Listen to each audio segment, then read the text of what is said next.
बहुत समय पहले की बात है। शिवगढ़ नाम के गांव में किशन और उसकी पत्नी सविता रहते थे। वो दोनों लोगों के खेतों में मजदूरी का काम करते थे और अपना पेट भरते थे। किशन और सविता ने घर वालों के खिलाफ जाकर शादी की थी। तब से वो दोनों शिवगढ़ में आकर ही रहने लगे थे। इस साल बहुत ज्यादा बारिश होने के कारण गांव में सभी लोगों की फसल खराब हो चुकी थी, इसीलिए उनको खेती में कोई काम नहीं मिल रहा था। दोनों के पास जितनी जमा पूंजी थी अब वो भी खत्म हो चुकी थी। अब उनके पास पैसों की बहुत कमी थी। किशन अब शहर में जाकर लोगों से काम मांगता था और उसे जो भी काम मिलता वो काम कर लेता और अपनी पत्नी और अपने खुद के लिए खाने के लिए कुछ लाता था। एक दिन किशन को उसके दादाजी शंकर का फोन आता है और वो उन दोनों को अपने घर मधुपुर बुला लेते हैं। सविता और किशन बहुत ही खुश थे कि उन्हें अपने घर बुलाया गया है। वो दोनों खुशी खुशी मधुपुर जाते हैं। वहाँ जाने के बाद शंकर किशन से, बेटा किशन, कैसे हो तुम और सविता ठीक तो हो ना बेटा? मैंने तुम दोनों का रिश्ता अस्वीकार कर अच्छा नहीं किया बेटा, लेकिन अब बीती बातें भूल जाओ बेटा। और बताओ तुम्हारा क्या चल रहा है? दादाजी, तुम्हें क्या बताऊं, हमारी हालत कुछ अच्छी नहीं है दादाजी। इस साल बहुत बारिश होने के कारण सारी फसलें खराब हो चुकी है। इस कारण हमें कहीं काम नहीं मिल रहा। मैं और सविता तो 2 वक्त की रोटी भी पेट भर नहीं खा सकते। शंकर का भी अपने पोते किशन के अलावा इस दुनिया में कोई नहीं था और अपने हालात बताते बताते किशन की आंखों में से आंसू आने लगते हैं। ये देख दादाजी। अरे बेटा, ऐसे मायूस मत हो। अब से तुम दोनों यहीं पर मेरे साथ रहोगे। हमारी इतनी अच्छी खासी जमीन है, उसी में मेहनत करो। दादाजी की बातें सुनकर सविता और किशन दोनों बहुत खुश हो जाते हैं। तभी सविता दादाजी से, क्या सच में दादाजी आपने हम दोनों को माफ कर दिया है? बेटी, मुझे अहंकार हो चुका था कि मैं एक गरीब घर की लड़की को अपने घर की बहू कैसे बनाऊं, लेकिन अब मुझे मेरी गलती समझ में आ गई है। इसलिए मैंने तुम दोनों को तुरंत यहाँ बुला लिया। मुझे विश्वास था तुम दोनों जरूर वापस आओगे। दादाजी, हमें माफ कर दीजिए। आपने हमें घर से जाने के लिए कहा तो हम भी गुस्से में यहाँ से चले गए। हमने ये भी नहीं सोचा कि हमारे अलावा आपका भी कोई और नहीं है और न ही हमारा आपके अलावा कोई है। हमें माफ कर दीजिए दादाजी। देखो बच्चों, अब मैं बूढ़ा हो चुका हूँ, मुझसे अब कोई काम नहीं होता। मैं सोच रहा था हमारे स्ट्रॉबेरी की जो बागानें हैं उसमें हमें हर साल स्ट्रॉबेरी की बहुत सारी उपज होती है, लेकिन अब मुझसे बागानी की देखभाल नहीं होती। मुझे लगता है तुम दोनों मिलकर अब हमारी स्ट्रॉबेरी के बागानी की देखभाल करो। जी दादाजी, हम दोनों स्ट्रॉबेरी के बागान की अच्छी सी देखभाल करेंगे। आप बिल्कुल चिंता मत कीजिए। बेटे, हमारे बागाना की स्ट्रॉबेरी बहुत ही मीठी और रसीली है। तुम स्ट्रॉबेरी बेचकर अपना और अपने परिवार का अच्छे से ख्याल रख सकते हो। मेरा क्या है, मैं आज हूँ कल नहीं। ये सारी प्रॉपर्टी तो तुम्हारी ही है बेटा। आज नहीं तो कल तुम्हें ही ये सब संभालना है। ठीक है दादाजी, आप जैसे कहेंगे मैं ठीक वैसा ही करूँगा। अच्छी बात है।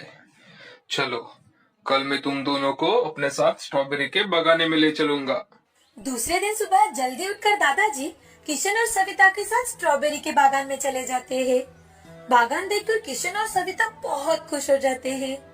बागान में स्ट्रॉबेरी के पौधों को छोटी छोटी स्ट्रॉबेरी लगी हुई थी। उसे देख सविता, अरे वाह, कितनी सारी स्ट्रॉबेरी लगी है और कुछ तो लाल भी होने वाली है। दादाजी, आज से ही मैं और सविता मिलकर बागान का काम शुरू कर देते हैं। अब वक्त आ चुका है कि बचपन से लेकर आज तक आपने मुझे जो सिखाया है उसे असल में इस्तेमाल कर सकूं। किशन और सविता दोनों मिलकर अब दादाजी के देखरेख में बागान संभालने लगते हैं। अब कुछ ही दिनों में स्ट्रॉबेरी पककर तैयार हो जाती है। किशन और सविता अपने ही गांव के कुछ लोगों को अपने साथ लेकर स्ट्रॉबेरी के छोटी छोटी बॉक्स में पैकिंग करते हैं और किशन उन बॉक्स को शहर ले जाकर बेचने लगता है। स्ट्रॉबेरी किसी व्यापारी को ना बेचकर किशन खुद ही उन्हें शहर जाकर बेचता था, तो उसे अच्छे पैसे भी मिलने लगे थे। अच्छा मुनाफा देख किशन मन ही मन, ये सब दादाजी की वजह से ही हो रहा है। आज मैं और सविता एक बेहतर जिंदगी बिता पा रहे हैं। अगर दादाजी ने हमें घर नहीं बुलाया होता तो हम कभी अपने बागान में काम नहीं कर पाते। और ना ही इतने पैसे कमा पाते। किशन अब अपनी सारी जिम्मेदारियां अच्छे से निभा रहा था। ऐसे ही वक्त गुजरता गया। 6 महीने बीत जाने के बाद अब फिर से पौधों को स्ट्रॉबेरी लग चुकी थी। सविता और किशन स्ट्रॉबेरी के पौधों की अच्छी तरह से देखभाल करते थे। वो बहुत ज्यादा मेहनत करते थे और स्ट्रॉबेरी तैयार होते ही स्ट्रॉबेरी के बॉक्स बनाकर शहर ले जाते थे। अब किशन की स्ट्रॉबेरी के चर्चे सभी जगह होने लगे थे। सब लोग किशन की ही स्ट्रॉबेरी लेना पसंद करते थे। लोग दूर दूर से स्ट्रॉबेरी लेने के लिए किशन के घर आने लगे थे। साथ ही किशन के कारण गांव के कई बेरोजगार लोगों को रोजगार भी मिला था। ये सब देखकर गांव के एक व्यापारी सुंदर को किशन से जलन होने लगती है, क्योंकि जब से किशन घर से बाहर गया था तब से दादाजी के बागान के सारी स्ट्रॉबेरी सुंदर ही बेचता था और कभी कभी तो वो दादाजी को पूरे पैसे भी नहीं देता था। अब सुंदर मन ही मन, अरे यार, ये किशन कहाँ से बीच में आ गया? स्ट्रॉबेरी बेचने का काम मेरा था। इस किशन की वजह से मेरा सब प्रॉफिट इस साल भी चला जाएगा। मुझे कुछ ना कुछ तो करना ही चाहिए।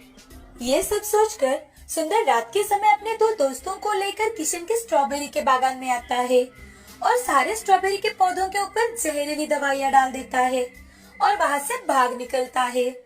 दूसरे दिन सुबह किशन और सविता अपने बागान में आते हैं तो देखते हैं कि स्ट्रॉबेरी के सारे पौधे मुरझाकर मर चुके हैं। हे भगवान, ये सब क्या हुआ है? पौधे मुरझाकर स्ट्रॉबेरी काली क्यों पड़ चुकी है? कल शाम तक तो सब कुछ अच्छा था। अचानक से रात में ऐसा क्या हो गया कि ये सब खराब हो गए? किशन और सविता बहुत अफसोस करते हैं। उनकी आंखों में से आंसू आने लगते हैं। वो सोचने लगते हैं कि वो दोनों स्ट्रॉबेरी के बागान की अच्छी तरह से देखभाल कर ही नहीं पाए। दोनों रोते हुए घर जाने के लिए निकलते हैं। उन्हें उदास देख सुंदर बहुत खुश हो जाता है और मन ही मन, ले और बेच स्ट्रॉबेरी। अब तुम्हें समझ आएगा बेटा। अगर मुझे स्ट्रॉबेरी बेची होती तो तुम्हें कुछ ना कुछ तो पैसे मिले होते। घर आने के बाद किशन और सविता सारी बातें दादाजी को बताते हैं। अरे, ऐसे कैसे हो सकता है? तुम दोनों मेरे साथ चलो। हम साथ जाकर स्ट्रॉबेरी का बगाना देख कर आते हैं। दादाजी, उधर जाने का कोई फायदा नहीं है, क्योंकि सब पौधे खत्म हो चुके हैं। कुछ भी नहीं बचा। लेकिन फिर भी मुझे देखना है। चलो, हम अभी बगाने की ओर चलते हैं। दादाजी को लेकर किशन और सविता बागान में जाते हैं। पौधों को देख दादाजी, अरे, यहाँ तो सब कुछ बर्बाद हो गया है। सब स्ट्रॉबेरी के पौधे खत्म हो चुके हैं और स्ट्रॉबेरी भी काली पड़ चुकी है। इस पर जरूर कुछ जहरीले औषधियों का छिड़काव किया गया है। लेकिन दादाजी, हम तो बगान में कभी किसी औषधियों का इस्तेमाल नहीं करते। हाँ, लेकिन ये हुआ है बेटा। ये मेरा तजुर्बा कह रहा है। यहाँ जरूर किसी ने जहरीली औषधियाँ छिड़काई है। किशन और दादाजी दोनों बागान में घूम रहे थे। तभी किशन की नजर एक छोटे से स्ट्रॉबेरी के पौधे पर पड़ जाती है। वो पौधा बिल्कुल हरा था। उसे देख किशन, दादाजी यहाँ आइए। ये देखिए, ये पौधा तो अभी भी बिल्कुल हरा है और उसे छोटी छोटी स्ट्रॉबेरी भी है। बिल्कुल जला नहीं है। मैं अभी पानी लाकर इसे डालता हूँ। किशन बेटे, तुम एक काम करो। इस पौधे के साथ साथ सारे पौधों को भी पानी डालकर देखो, शायद कुछ बन पाए। सारे स्ट्रॉबेरी के पौधों को पानी डालकर अब तीनों घर चले जाते हैं। दूसरे दिन हमेशा की तरह सविता और किशन बागान को देखने के लिए आते हैं तो देखते ही रह जाते हैं, क्योंकि पूरे स्ट्रॉबेरी के पौधे अब फिर से हरे भरे हो चुके थे और पौधों को लाल लाल स्ट्रॉबेरी भी लग चुकी थी। ये देख सविता, अरे ये कैसा चमत्कार है! सारे पौधों को फिर से स्ट्रॉबेरी लगी है और वो भी पहले से कई ज्यादा लगी है। पता नहीं ये सब क्या हो रहा है हमारे साथ। लेकिन परसों मैंने एक छोटा सा स्ट्रॉबेरी का पौधा देखा था जो बिल्कुल हरा भरा था। कहीं वो कोई जादुई पौधा तो नहीं था? हाँ, मुझे लगता है वो कोई जादुई पौधा होगा, तभी तो हमारे सारे पौधे हरे हो गए हैं और स्ट्रॉबेरी भी लाल हो चुकी है। किशन को सविता की सारी बातें सच लगने लगती है। अब किशन गांव में जाकर मजदूर लेकर आता है और सारी स्ट्रॉबेरी तोड़ने लगता है। तभी एक आवाज आने लगती है, किशन, किशन। किशन और सविता इधर उधर देखने लगते हैं क्योंकि ये आवाज सिर्फ उन दोनों को ही आ रही थी, तो वो थोड़ा घबरा जाते हैं। और किशन क, क, क, क, क, कौन कौन बोल रहा है? घबराओ मत, मैं वही स्ट्रॉबेरी का पौधा हूँ जो तुमने कल देखा था। तुम दोनों बहुत अच्छे हो, तुमने हमारा बहुत ख्याल रखा है और कई गांव के बेरोजगार लोगों को तुमने रोजगार दिलवाया है, अच्छी राह पर लाया है। तभी तो तुम्हारे सारे स्ट्रॉबेरी के पौधे तुम्हें वापस मिल गए हैं।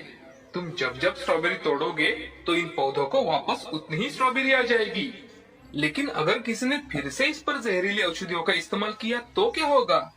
तुम चिंता मत करो, अब ये नामुमकिन है, क्योंकि जो भी हमें नष्ट करने आएगा वो इस बागान के बाहर ही नहीं जा पाएगा, यही घूमता रह जाएगा। किशन जादुई स्ट्रॉबेरी की बातें सुनकर बहुत ज्यादा खुश हो जाता है और सारी स्ट्रॉबेरी बॉक्स में भरवाने का काम शुरू करता है और शहर में लेकर चला जाता है। ये सब देखकर सुंदर की आंखें फटी की फटी रह जाती है।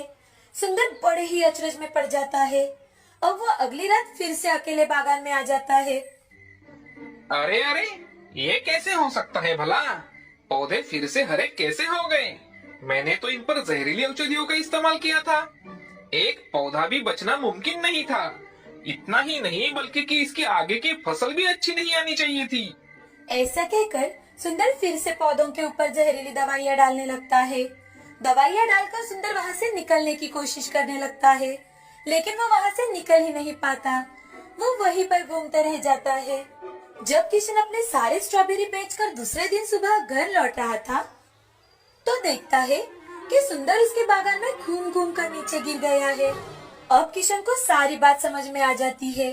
उसकी फसल बर्बाद करने वाला और कोई नहीं बल्कि सुंदर ही है। किशन सुंदर के पास जाता है, तभी सुंदर को होश आ जाता है और होश आते ही सुंदर, किशन, तुम्हारे बागान में ऐसा क्या है भाई कि मैं यहाँ से बाहर ही नहीं निकल पा रहा हूँ? मुझे माफ कर दो, मैंने ही तुम्हारे बागान को खराब कर दिया था। अब मैं कभी तुम्हारे स्ट्रॉबेरी के बागान की ओर नहीं देखूंगा, मुझे माफ कर दो।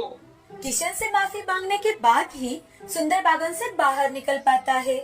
सुंदर डर के मारे भागते हुए वहाँ से चला जाता है।